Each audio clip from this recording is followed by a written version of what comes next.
Dans toutes les sociétés, il y a des lois. Les lois facilitent le maintien de l'ordre et l'harmonie au sein de ces communautés. Cette semaine, nous allons voir le Christ et les lois qui existaient en son temps, avec notre ami Michel Lafleur, à qui nous vous demandons d'accorder une attention soutenue.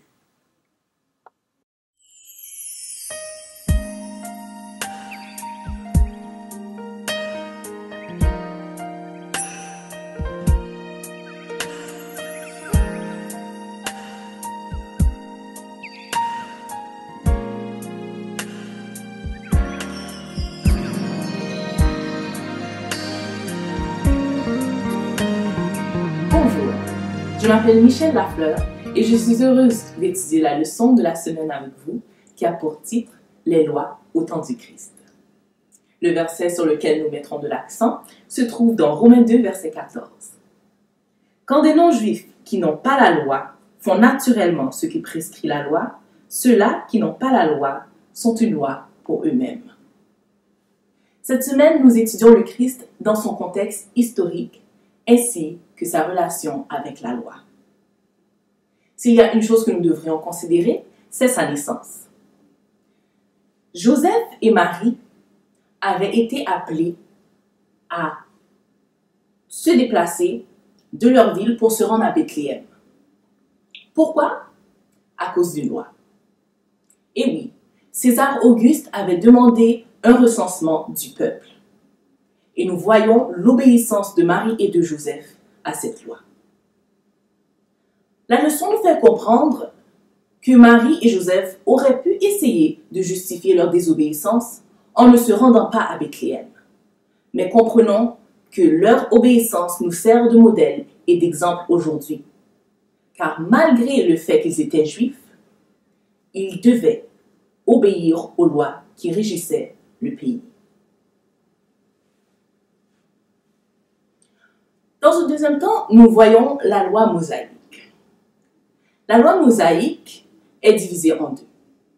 Nous avons la loi civile et nous avons la loi cérémonielle. Les 5 premiers livres de la Bible, écrits par Moïse, contiennent une panoplie de lois.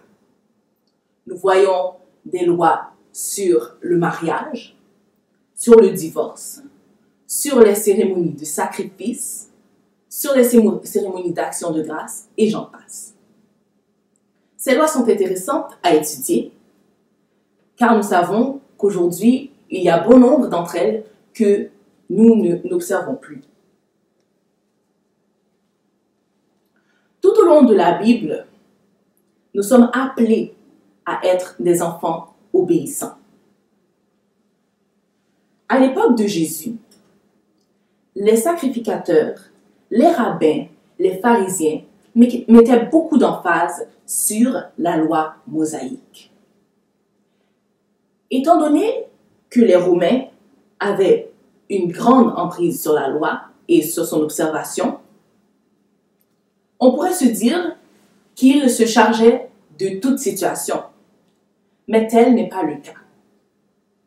Les Romains s'attardaient uniquement aux lois du pays et laissaient les Juifs s'occuper des lois morales, c'est-à-dire les questions d'adultère, de divorce et les questions relatives à l'esclavage, donc les servantes et les serviteurs qui avaient. Nous avons un verset dans la Bible qui nous explique cela. Allons voir dans Actes 18, versets 14 et 15.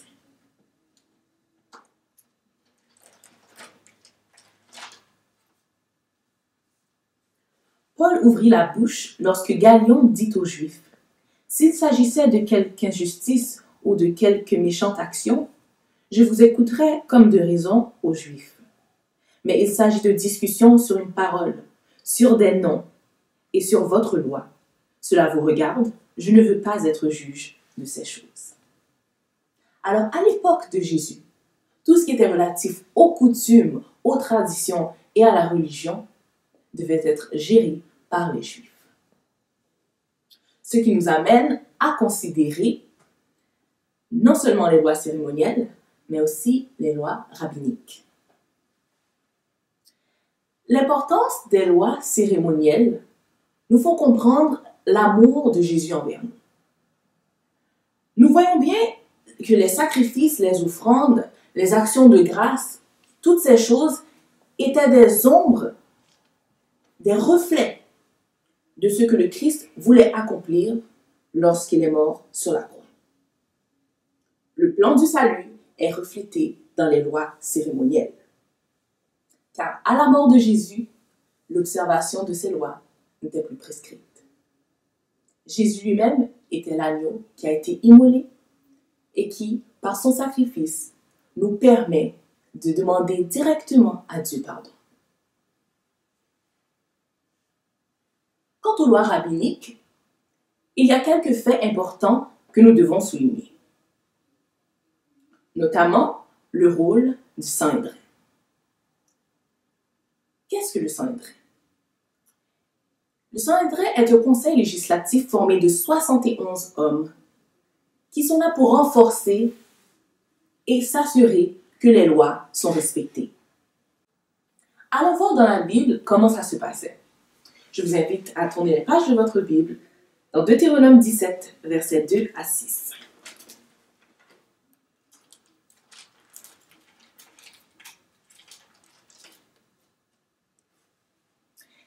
Il nous est dit ceci.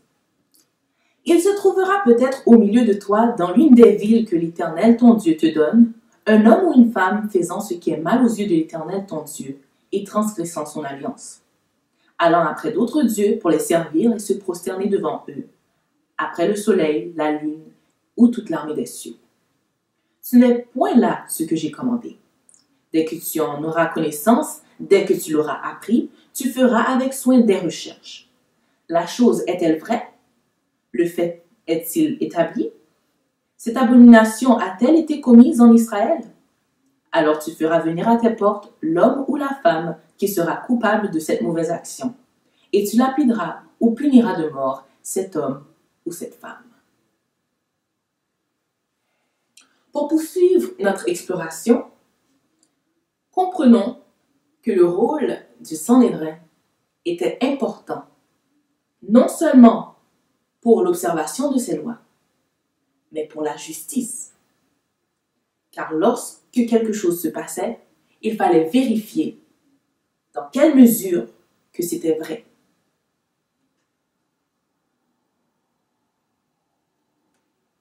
Les lois rabbiniques. Les lois rabbiniques est un sujet tout à fait intéressant parce qu'il va au-delà des lois que nous venons juste d'étudier. Les lois rabbiniques sont composées des 613 lois retrouvées dans les 5 premiers livres de la Bible. Non seulement les rabbins se sont attardés à l'étude de ces lois, mais ils ont été les élaborer, les étirer pour faire ce qu'on appelle aujourd'hui les lois rabbiniques.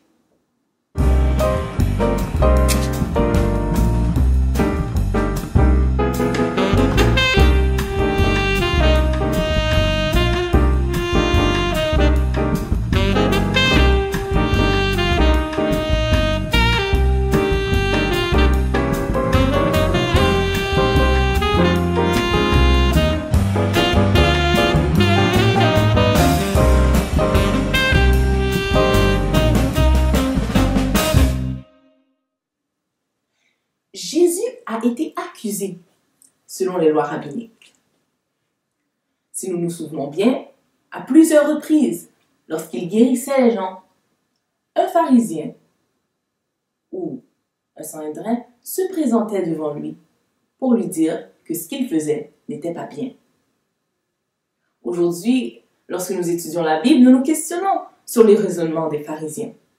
Mais lorsque nous étudions la loi rabbinique, nous comprenons que l'élaboration des lois de Moïse les avait aidés à justifier le fait qu'il ne fallait pas faire certaines choses le jour du sabbat. Nous ne sommes pas là pour justifier cela, Mais à la lumière de la parole de Dieu, nous comprenons qu'il est bien de faire le bien le jour du sabbat. 39 des 613 lois retrouvées dans les 5 premiers livres de la Bible concernent le sabbat. Maintenant que nous comprenons que les rabbins ont étiré ces lois, allons voir quels sont les cas de non-observation de ces lois. Jésus a été accusé d'avoir violé une des lois rabbiniques, et celle-là concernait le sabbat. Allons voir le récit dans Luc 14, versets 1 à 6.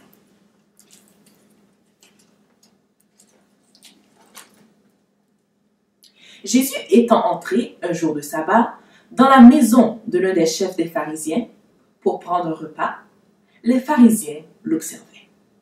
Et voici un homme hydropique était devant lui. Jésus prit la parole et dit au docteur de la loi et aux pharisiens, « Est-il permis ou non de faire une guérison le jour du sabbat ?» Ils gardèrent le silence. Alors Jésus avança la main sur cet homme, le guérit et le renvoya. Puis il leur dit, « Lequel de vous, si son fils ou son bœuf tombe dans un puits, ne l'en retirera pas aussitôt le jour du sabbat ?» Et ils ne purent rien répondre à cela. Voilà un exemple sur plusieurs d'une intervention de Jésus le jour du sabbat. Et il y a plusieurs autres endroits dans la Bible où nous comprenons que les pharisiens accusaient Jésus de faire une guérison le jour du sabbat. Pour eux, c'était tout à fait inconcevable de faire cela. Mais réfléchissons un peu. Est-ce mal de faire le bien le jour du sabbat? C'est ce que Jésus a voulu ramener à travers son intervention. Aujourd'hui, il est facile de passer en dérision toutes ces lois que nous venons de voir, surtout celles qui ne sont pas applicables aujourd'hui. Mais souvenons-nous que Dieu avait donné les 10 commandements à son peuple et qu'ils sont encore en vigueur aujourd'hui. Nous retrouvons ces 10 commandements dans Exode 20. Tous les peuples juifs n'avaient pas l'opportunité de connaître les lois cérémonielles, les lois mosaïques, civiles et les lois rabbiniques. Mais comprenons que parce que nous avons les 10 commandements aujourd'hui, nous sommes encore appelés à être un peuple obéissant. En conclusion, je vous invite à étudier la Bible davantage pour connaître la volonté de Dieu, pour aimer Dieu et aimer ses lois. C'est vrai que si Adam n'avait pas transgressé la première loi de Dieu, il n'y aurait pas eu les lois cérémonielles. Mais grâce à la venue de Jésus et à son sacrifice, ces lois ne sont plus en vigueur et il désire restaurer en nous ce désir de le servir et de lui obéir jusqu'à la fin. Demandons à Dieu la force d'être de ce peuple qui obéit et qui garde ses commandements en tout temps et en tout lieu.